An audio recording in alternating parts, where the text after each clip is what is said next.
અગ્નિકાંડ બાદ ઘેરા પ્રત્યાઘાત પડ્યા છે તેવામાં ભાજપ નેતાઓએ પ્રેસ કોન્ફરન્સ યોજી તેમને અગ્નિકાંડ મુદ્દે સવાલ પૂછવામાં આવ્યો તો તેઓ પ્રેસ કોન્ફરન્સ છોડીને ભાગી ગયા। અગ્નિકાંડ બાદ ભાજપ નેતાઓની આ પહેલી પ્રેસ કોન્ફરન્સ હતી। સહાનુભૂતિ મેળવવા માટે પ્રેસ કોન્ફરન્સ કરવી ભાજપ નેતાઓને મોંઘી પડી ગઈ।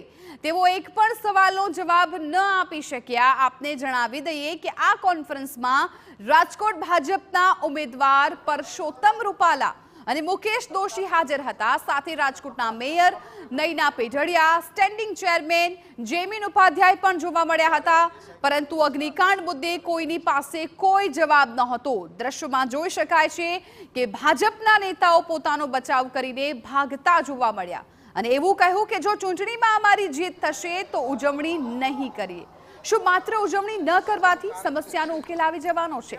તો બીજી તરફ સ્ટેન્ડિંગ કમિટી ચેરમેને કહ્યું કે પાર્ટી કહેશે તો રાજીનામું આપીશ અને આ કામ અમારા કાર્યકાળમાં નહીં ભૂતકાળમાં થયું છે તેવું કહીને પોતાનો બચાવ કર્યો।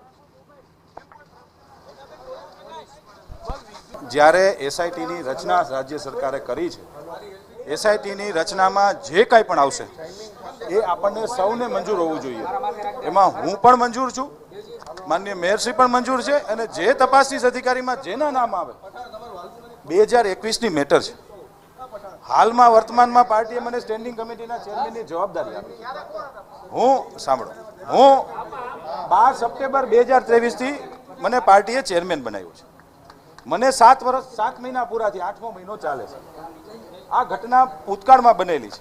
તેમ છતાંય કહું છું કે ક્યાંય મારું નામ આવે તો મારી તૈયારી છે।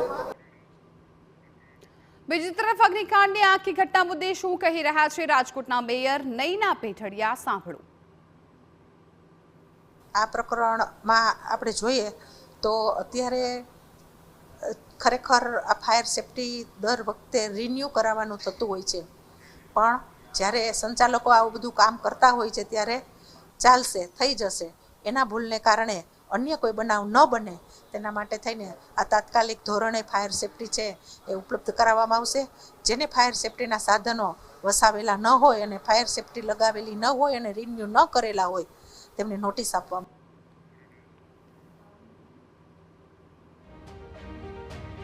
તો મહત્વનું છે કે રાજકોટના ટીઆરપી ગેમ ઝોનમાં આગ લાગી હતી, જેમાં 27 લોકોના મોતની સત્તાવાર પુષ્ટિ થઈ છે। 26 મૃતકોના મૃતદેહ પરિવારોને સોંપાઈ ગયા છે। જોકે હજુ સુધી ઘટના અંગે તપાસ ચાલુ છે। આરોપીઓ સામે કડક કાર્યવાહી કરવા તેમજ જવાબદાર અધિકારીઓ સામે પણ પગલાં લેવાય તેવી લોકોની માંગ છે, જેથી આ પ્રકારની ઘટના ફરી ન બને।